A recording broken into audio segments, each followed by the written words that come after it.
Hello, everyone, and welcome to the Today Show Detroit. I am Zach Damon, joined by the one and only Izzy Camilleri, the fashion designer and founder of Is Adaptive.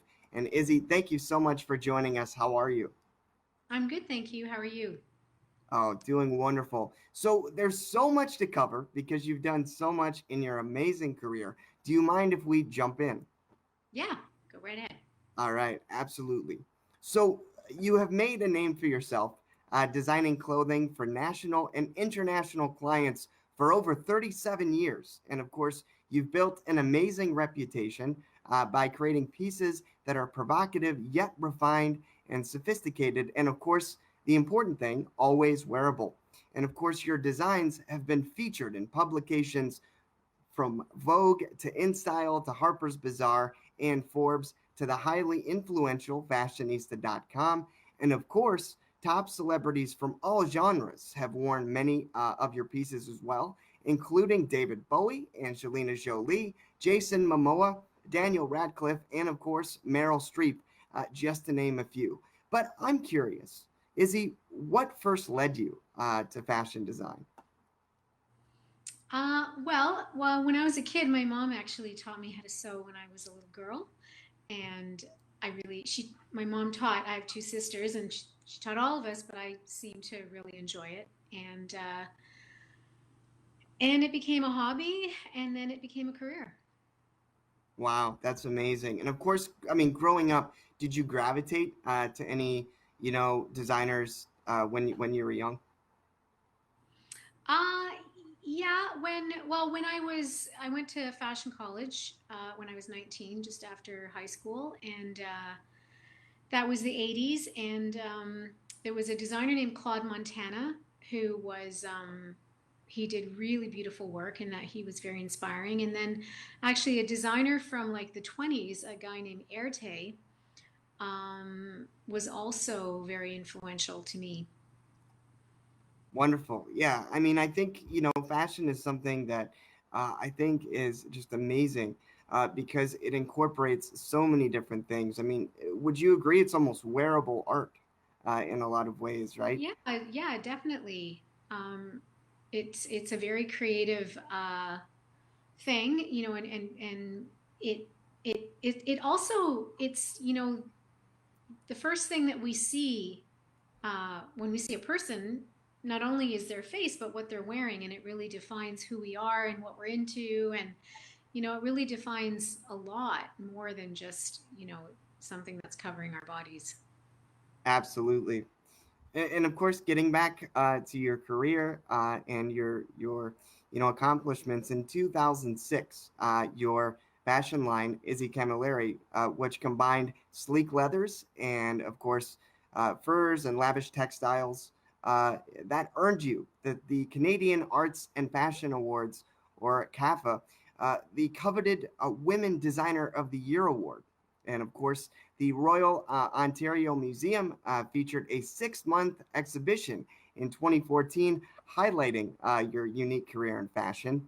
Uh, and then the display included past iconic designer pieces from your signature collection, of course, Izzy Camilleri, as well as the Isma and the MIZ collections. Of course, it also focused on the revolutionary Is Adaptive collection, an adaptive clothing line created for wheelchair users. So I wanted to know too, because I find this interesting in all the design work that you've done previous. I mean, when did you first realize the idea for the Is Adaptive collection? I mean, what was sort of the motivation behind that? Was there some sort of aha moment for you?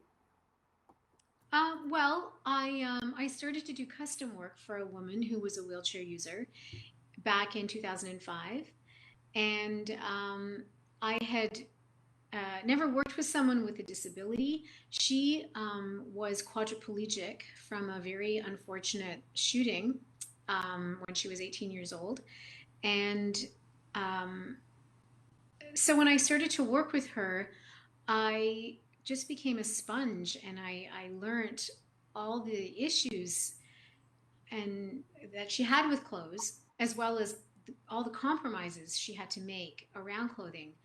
And I had no idea that someone who lived with a disability had different clothing challenges than myself, or needs, or that certain things she just couldn't wear.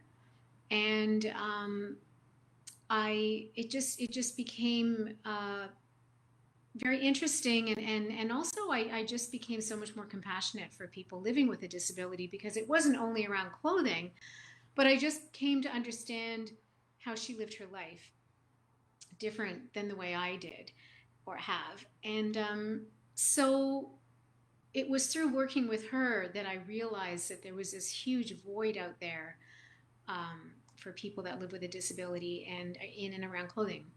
So Yeah. that was the seed that was planted. Oh, absolutely. And I mean, you bring up a great point, right? I mean, getting dressed. I mean, we all, would be going somewhere or something like that, and we don't necessarily think about, oh, gee, it may be difficult to put on these trousers, or for me, it's very difficult to put shoes on. I was born with cerebral palsy, so I use crutches, and so my flexibility is not as flexible as some, and so yeah, shoes have always been something that I really enjoy, right? You like a good Mhm. pair of shoes and you like to look good, but to put them on sometimes can be, extremely challenging. And so, yeah, not you bring up a great point. Not everyone sort of thinks about those different challenges. I mean, I'm curious too. What has the response been in terms of launching is adaptive, and have you noticed a great response from that line? Yeah, definitely. There's been so many moments of appreciation from people, and how, like, literally life changing it can be for people when they've been given something back, in some cases where, if someone's had an accident and they couldn't quite dress the way that they used to. Um, I had one woman tell me that one of our pieces made her feel human again. Like, that was huge. I've also witnessed people even come, like, cry at Mm. the fact that they could start wearing something they thought they could never ever wear. So it's been very, very impactful, and it's been really awesome. Wonderful. I mean, yeah, that's the power of fashion. I think that, not to be pun intended, but I think, fashion is sort of the fabric that brings us all together in many ways, right? Hmm.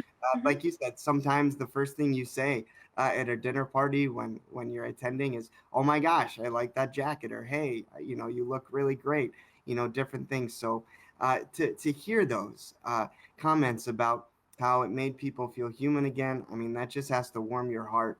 And I want to commend you and all of your staff for the great work that you're doing with this adaptive. Absolutely. Thank you. Yeah, absolutely. And I wanted to touch on this too, because while you're still attending the needs of the fashion world, your personal focus revolves around also inner beauty and good health and wellness. And of course, in early 2017, you wrote a self-published uh, book, and it's called Izzy's Eating Plan, with a mission to make present and future generations more helpful. And of course, we're going to take a quick break, folks. But when we come back, we're going to talk more with Izzy Camilleri and talk about Izzy's eating plan right after this.